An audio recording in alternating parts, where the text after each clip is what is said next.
তোমার পায়ের মধ্যে কেন জুতা দেখি না, আবার তুমি দেরি করে কেন আসছো? ওস্তাদ একটু ক্ষিপ্ত হয়ে গেলেন, মনে মনে ধারণা করলেন আমার জুতাটা পুরানা ছিল, এজন্য মনে হয় নয়মান পছন্দ করে নাই। বড় রাগান্বিত হইয়া ওস্তাদ এবার নিজে সিদ্ধান্ত নিয়া মারা আরম্ভ। যে অর্জন করবে সেও আসমানের মতন দামি হয়ে যাবে। আসমানের মতন কি হবে? দামি হবে। আমাদের কাছে এই আসমান আকাশের দাম নাই। যদি এটি ভাঙ্গে পড়ে আমরা বাঁচবো নি? কথা বলেন, আমরা বাঁচবো? আমরা কি যাব? মারা যাব। তো যদি আমরা মারা যাই তাহলে এর দ্বারা বোঝা গেল কি আমাদের কাছে ওইটার গুরুত্ব অনেক। আমাদের কাছে তো ইলম, আসমানি ইলম, দুনিয়াবি ইলমের জন্য আমরা এখানে আসি নাই, আসমানি ইলমের জন্য আসছি। আসমানি ইলম আমার অন্বেষণ করতে হবে। আসমানি ইলম আমি কিভাবে অর্জন করব? আসমানি ইলমটা আমার কাছে কি গুরুত্বপূর্ণ। বুঝে আসছো কথা? তো এই আসমানি ইলম আমি পাবো, তো পাবো কেমনে?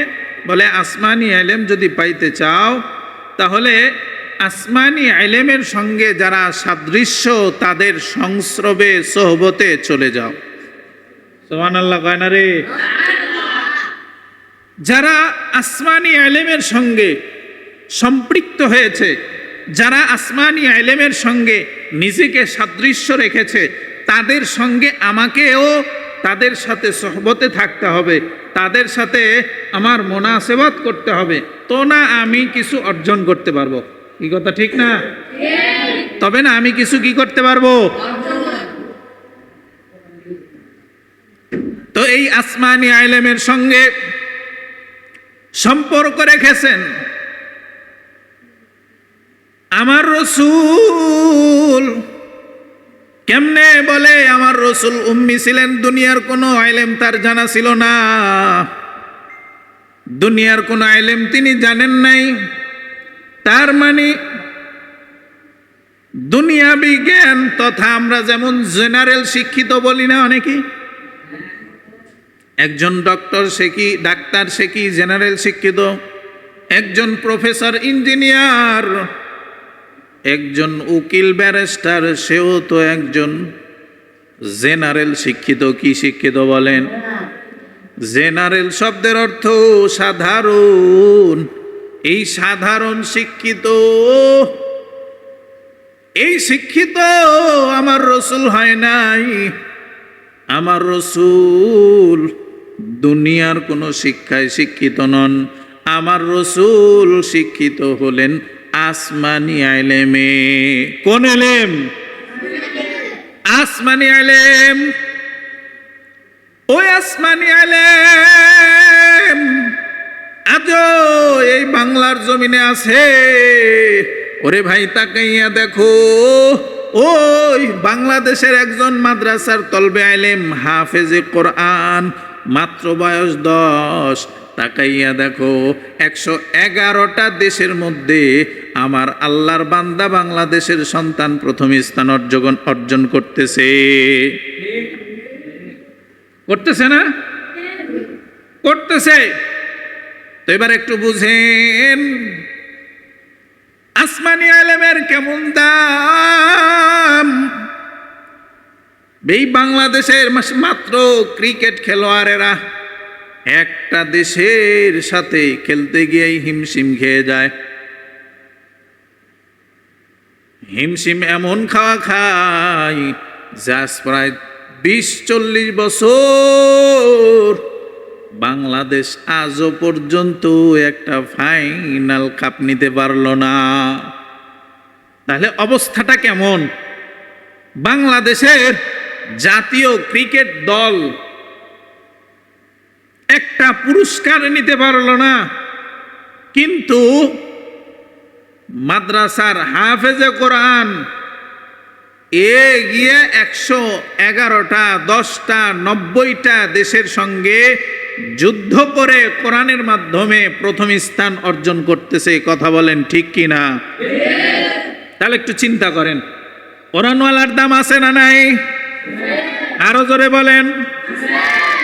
কেমন দাম!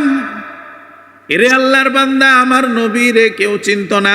কোরআনটা দিলের মধ্যে ঢোকার কারণে, আল্লাহর কোরআন অন্তরের মধ্যে যাওয়ার কারণে গোটা দুনিয়া আমার রসুলকে চিনে। মোবাইলের মধ্যে একটা অ্যাপস আছে, অ্যাপসের নাম 100 মনীষীর জীবনী। এই 100 মনীষীর জীবনীর মধ্যে তাকাইয়া দেখেন, 1 নাম্বার 100 মনীষীর জীবনের মধ্যে তাকাইয়া দেখো, 1 নাম্বার মনীষী হলেন আমার রসুল মুহাম্মাদুর রাসূলুল্লাহ। আমার রসুল 100 মনীষীদের মধ্যে কয় নাম্বার? কথা বলে না, 1। এরে আল্লাহর বান্দা, এই ইলম অর্জন করতে গিয়া কষ্ট সহ্য করেছেন আমার রসুল। 40 বছর বয়সে যখন উপনীত হয়ে গেল, আল্লাহ তাআলা নবুয়তি দান করবেন আমার রসুলকে। এই নবুয়তি দান করার জন্য আমার রসুল মাঝে মাঝে গিয়া হেরা পর্বতে গিয়া একা একাই নিরালায় কাটাইতেন, আল্লাহর ইবাদত করতেন। এরে আল্লাহর বান্দা, 40 বছর যখন উপনীত হয়ে গেল, 40 বছর বয়সে আল্লাহ তাআলা জিবরাইল আমিনরে পাঠায় দিলেন।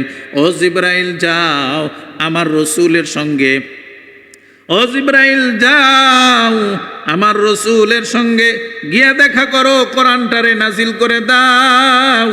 কোরআনটারে নাজিল করিয়া আমার আল্লাহ তাআলা কোরআনটারে নাজিল করার জন্য আমার রসুলের কাছে গেলেন। আমার রসুলের কাছে চলে গেলেন কোরআনটা নাজিল করার জন্য। রসুলের কাছে যখন জিবরাইল আমিন চলে আসলেন, আল্লাহর রসুলকে বারবার জিবরাইল ডাক দিয়া বলেন, ইকরা বিসমি রাব্বিকাল্লাযী খালাক। ও নবী আমার, আপনি কোরআন পড়া শুরু করুন আপনার প্রভুর নামে।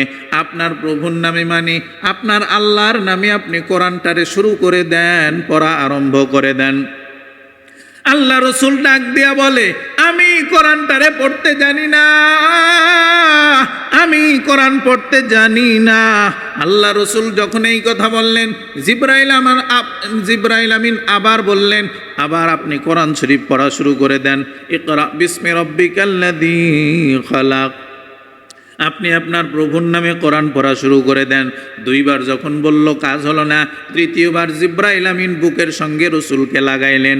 বুকের সঙ্গে রসুলকে লাগাইয়া এইবার জিবরাইল আমিন আমার রসুলকে একটু বুকের সঙ্গে নিয়ে একটু মহব্বতের চাপ দিলেন। কিসের চাপ বলেন? কথা বলে না, কিসের চাপ?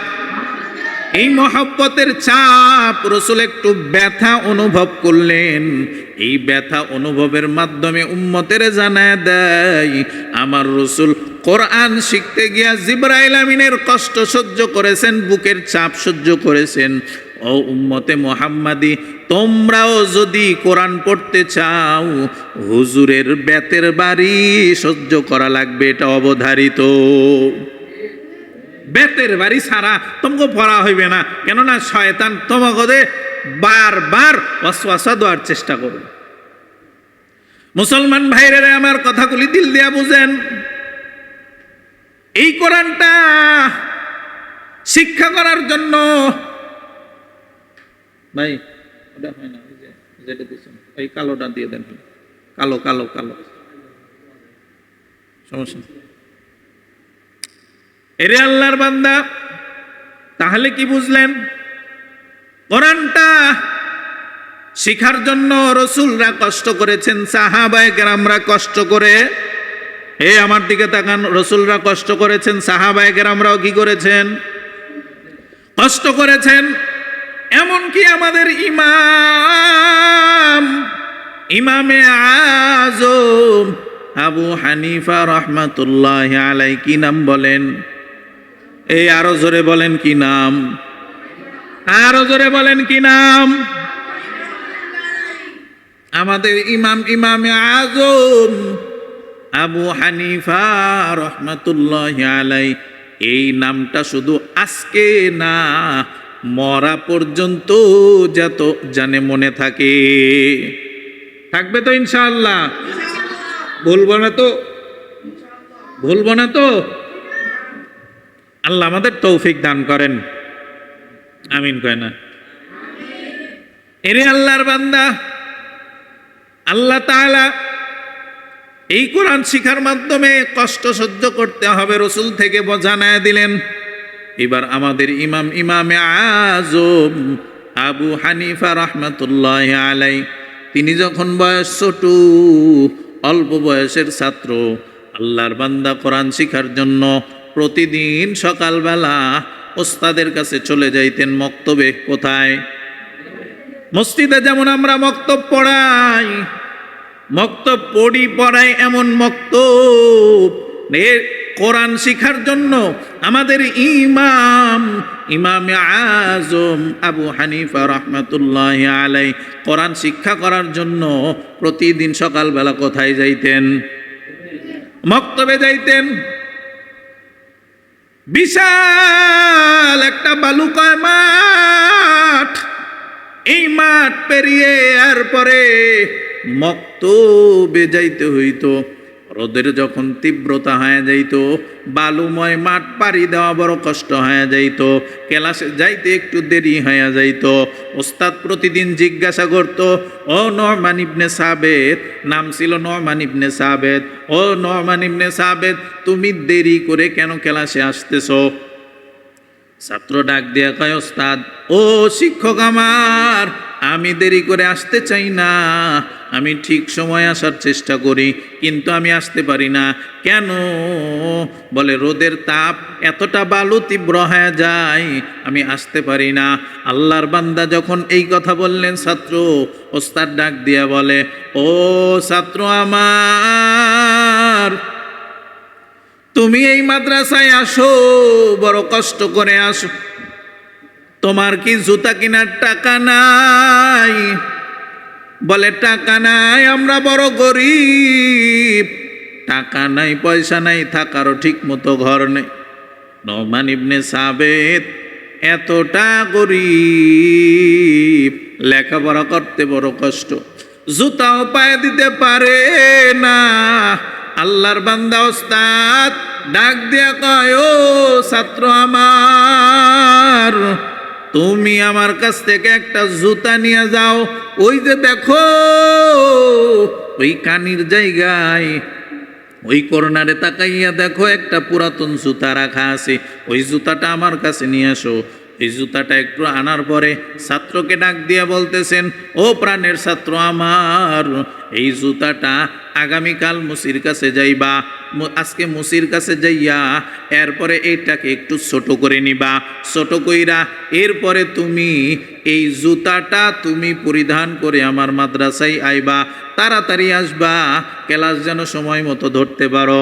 এরে আল্লাহর বান্দা, ছাত্রকে যখন এই কথা বলল, ছাত্র ডাক দেয়া কয়, ও শিক্ষক আমার কাছে যে জুতা সেলাই করবো এই টাকাও আমার কাছে নাই। এতটা গরিব, কত কষ্ট করে করে লেখাপড়া করেছেন। এরে আল্লাহর বান্দা, ছাত্রটা এত গরিব। এরে আল্লাহর বান্দা, এবার শিক্ষক নিজের পকেট থেকে কিছু টাকা বের করে দিলেন, যাও এই টাকা নিয়ে গিয়া তুমি তোমার জুতাটারে সেলাই করবা। এবার ছাত্র জুতা নিয়ে বাড়ির মধ্যে যখন চলে গেলেন, এইবার চিন্তায় পেরেশানি হয়ে গেল। ও শিক্ষক আমারে জুতা দিল, জুতাটাও আমি নিয়ে আসলাম, কিন্তু একবার চিন্তা করলাম না, যেই জুতায় আমার শিক্ষক পাড়া দিয়েছে, ওই জুতায় আমি ছাত্র কেমনে আবার পাড়া দিই? মুসলমান ভাইরা রে, আমার কথাগুলি দিল দিয়া বুঝেন। এই আল্লাহর বান্দা নু'মান ইবনে সাবেত বড় বেকার হয়ে গেল, পাগল হয়ে গেল, কি করব এখন আমি? আমার ওস্তাদ আমার এটা ব্যবহার জুতা হিসাবে করার জন্য দিয়েছে, কিন্তু আমি আমার ওস্তাদের পায়ের জায়গায় তো পাড়া দিতে পারি না। আজকে আমি বড় বেকার হয়ে গেলাম, কি করা যায়? বড় পেরেশান হয়ে গেল। এরে আল্লাহর বান্দা, এইবার শেষ পর্যন্ত নিজে একটা ডিসিশন নিলেন। কি ডিসিশন? বলে, ডিসিশনটা হইল, ওই জুতাটারে আমি পাড়া দিব না, কিন্তু মাথার তাজ বানাইতে তো পারি। এইবার আল্লাহর বান্দা মুচির কাছে বা দর্জির কাছে চলে গেলেন, বলে, এটারে সারাইয়া ওই চামড়াগুলো দিয়া একটা আমার টুপি বানাইয়া দেন। টুপি বানানো হলো। এইবার পরের দিন ছাত্রটা টুপিটারে পইরা আবার দেরি কইরা ক্লাসে গেলেন, যায় বলতেছেন, ও হুজুর আমি চলে আসছি। ডাক দিয়া বলে, কেন আসছো? তো করলেন, বেতের বাড়ি শুরু করলেন। বেতের বাড়ি দিতে আসি, নোমান ইবনে সাবেত দাঁড়ায় দাঁড়ায় বেতের প্রহারগুলো সহ্য করতেছে, কোনো কথা বলে না। শিক্ষক মারতেছে, ছাত্র কথা বলা যাবে না, কেননা কথা বলাটাই বরং বেয়াদবি। কথা বলাটা কি? কথা বলেন, কথা বলা কি? শিক্ষক মারবে, এতে কথা বলবো কেন? বলাটা তো বেয়াদবি। শিক্ষক এবার মারা আরম্ভ করলেন। নোমান ইবনে সাবেত দাঁড়ায় দাঁড়ায় দাঁড়ায় দাঁড়ায় কষ্ট সহ্য করতেছেন, মার খাইতেছেন। মার খাইতে খাইতে খাইতে খাইতে ওস্তাদ যখন একটু হাফসায় গেলেন, ডাক দিয়া কয়, ও নোমান, তুই কেন এত নিমুখ হারাম? বলে, কেন? আমি তোরে গতকালকে জুতা দিলাম, আমার জুতাটা একটু পুরাতন ছিল, এ কারণে তুই আমার ওস্তাদের জুতাটারে পরিধান করো নাই, বরং তুই আমার জুতাটাকে ফালাইয়া দিস। এবার নোমান ডাক দেয়া কয়, ও শিক্ষক আমার, আমি আপনার জুতাটা ফালাইয়া দেই নাই, আপনি আমাকে মারলেন, আমাকে আপনি প্রহার করলেন, আমার পায়ের দিকে তাকাইলেন, মেহেরবানি করে আমার একটু মাথার দিকে আপনি কি তাকাইবেন না? ওস্তাদ মাথার দিকে তাকাইয়া দেখে তার জুতা মাথার তাজ বানাইছে, মাথার টুপি বানাইছে। ওস্তাদ কান্নায় বিভরিত হইয়া ছাত্রটাকে জড়াইয়া কান্না আরম্ভ করে দিলেন। কান্না আরম্ভ করলেন, ছাত্র কান্না করতেছে, ওস্তাদও কান্না করতেছে। এত কান্নার ইতিহাস, এত কান্নায় বিভোর হয়ে গেলেন, একেবারে কান্নায় জর্জরিত অবস্থা। এরে আল্লাহর বান্দা, এবার শিক্ষক ছাত্ররে ডাক দিয়া কয়, ও ছাত্র আমার, তোরে আমি জুতা বানানোর জন্য দিয়েছিলাম, তুই কেন মাথার টুপি বানাইলি?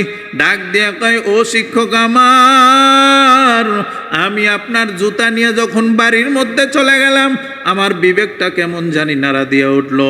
আমি মনে মনে চিন্তা করলাম, আমি এই জুতা, যেই জুতাতে আমার শিক্ষক পাড়া দিয়েছে, আমি এই জুতা যদি পরিধান করি, কেমন জানি আমি নিমুখ হারাম হয়ে গেলাম।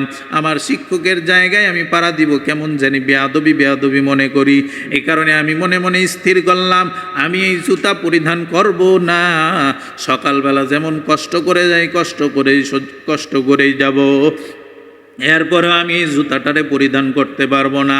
এ কারণে আমি মনে মনে সিদ্ধান্ত নিয়া এটাকে আমি দর্জির কাছ থেকে বা মুচির কাছ থেকে এটা আমি টুপি বানায় নিলাম, যাতে করে আমি আমার ওস্তাদের পায়ের জুতাটা আমি আমার মাথায় নিয়ে নিলাম।